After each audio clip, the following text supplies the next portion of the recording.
হরে কৃষ্ণ। দেখো দিদি ভাইরা, আমি অর্চনা, আমাদের শাশুড়ি বৌমা রান্নাঘরে। আমি দেখো কুমড়ো পাতার পাতুড়ি করব। প্রতিদিনের মতো একটা করে আমাদের ভিডিও হয়। এইটাকে আমি গরম জলে, আমি ঠান্ডা জলে এমনি 1 ঘন্টার মতো ভিজিয়ে রেখেছিলাম। দেখো একদম পাতা পরিষ্কার চকচকে হয়ে গেছে, যত ময়লা নোংরা ছিল সব বেরিয়ে গেছে। এবার গরম জল করে আমি একটুখানি এতে ঢেলে ভিজিয়ে রাখবো 5 মিনিট, যাতে পাতাটা একটু নরম হয়ে যায়। তাহলে পাতুড়িটা বাঁধতে আমার সুবিধা হবে, ছিঁড়ে যাবে না। আমি পাতুড়িটা প্রথম থেকে শেষ পর্যন্ত ভিডিওটা দেখাবো। যদি তোমাদের ভালো লাগে এইভাবে পাতুড়ি খাবে, মাছ মাংস যদি না থাকে এরকম পাতুড়ি দিয়েই ভাত খাওয়া হয়ে যাবে। দেখো পেঁয়াজ কুচি নিয়েছি। পাতুড়িটা ভালো লাগলে কমেন্টে লিখবে আমার পাতুড়িটা কেমন হয়েছে। তোমরা কে পাতুড়ি কীভাবে খেয়েছো, যদি আরও অন্য রকমভাবে খাও তাহলে কমেন্টে লিখবে যে পাতুড়ি কীভাবে তোমরা করে খেয়েছো। তোমরা কে কোথা দিয়ে ভিডিওটা দেখছো তাহলে আমাদের কমেন্টে লিখবে, আমাদের ধন্যবাদ জানাতে সুবিধা হবে। তোমরা আমার রেসিপিটা দেখতে দেখতে একটা লাইক করবে, কমেন্ট করবে, সকলের সঙ্গে শেয়ার করবে। আমি গরম জলে পাতাটা ভাপিয়ে দিয়ে তোমাদেরকে আবার দেখাবো। দেখো দিদি ভাইরা, আমি একটা ডিশেতে কুমড়ো পাতাগুলো নিয়ে নিয়েছি। আমার জলটা গরম হয়ে গেছে, আমি এই লাউ কুমড়ো পাতাটাই ঢেলে দেবো।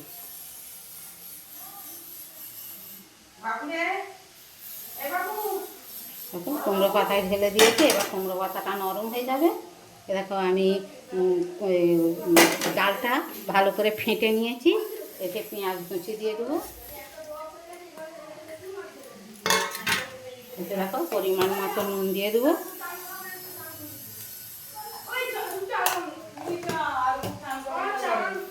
দেখো আদা বাটা, একটু আদা বাটা দিয়ে দেবো।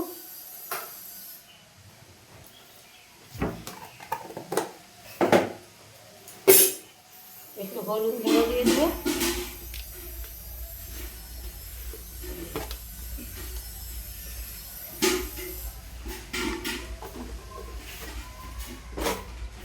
কালারের জন্য একটু লাল লঙ্কার গুঁড়ো দিয়ে দেবো।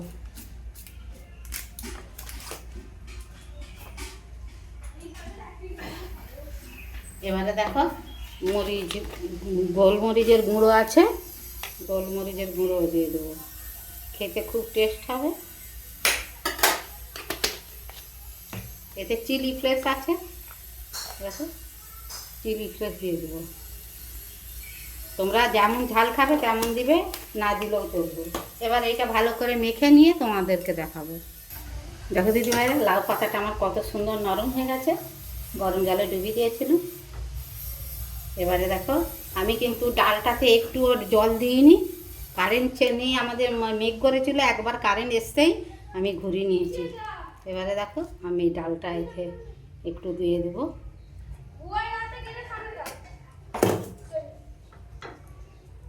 তোমাদেরকে একটা দেখিয়ে দিয়ে তারপরে সবগুলো আমি এমনি দেবো। দেখো একটা কাঁচা লঙ্কা দিয়ে দেবো। যেহেতু পাতুড়ি আমি সর্ষের তেল দিয়ে দেবো। এবার আমি এটা ভালো করে মুড়ে নেব।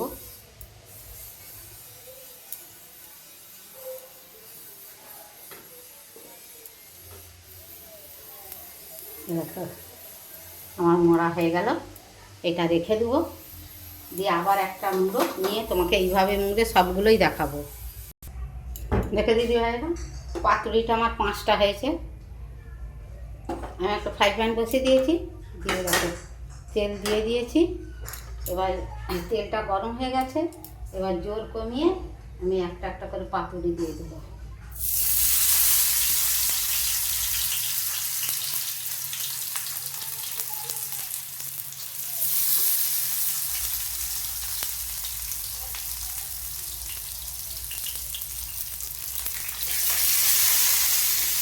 দিয়ে হয়ে গেলে তোমাদেরকে আবার দেখাবো। দেখো দিদি ভাইটা, এক পিঠটা আমার হয়ে এসছে। আমি আবার এক পিঠটা উল্টি দিয়েছি। এরকম করে উল্টি পাল্টিয়েই আমি পাতুড়িটা করে তোমাদেরকে দেখাবো। দেখো দিদি ভাইরা, আমার 3টে হয়ে গেছে এরকম, আর 2টো আছে, আর 2টো এরপর ভেজে নেব। এই যে তেলটা আছে এই তেলেই দিয়ে দেবো 2টো।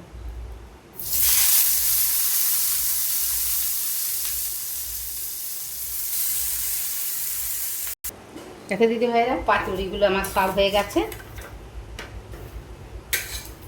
খাবার সময় খুলে তোমাদেরকে দেখাবো, কিন্তু আমি একটা ছুরি দিয়ে চেলা করেছি, করে তোমাদেরকে দেখিয়ে দিচ্ছি। এই দেখো পাতা সমেত মচমচে ভাজা হয়ে গেছে, দেখো কত সুন্দর হয়েছে। দেখো যদি ভালো লাগে, আমি ভিডিওটা প্রথম থেকে শেষ পর্যন্ত দেখিয়েছি, এইভাবে করে খাবে, মাছ মাংস কিছুই লাগবে না। কমেন্টে লিখবে আমার পাতুরিটা কেমন হয়েছে। তোমরা সবাই ভালো থাকো, সুস্থ থাকো। হরে কৃষ্ণ, রাধে রাধে।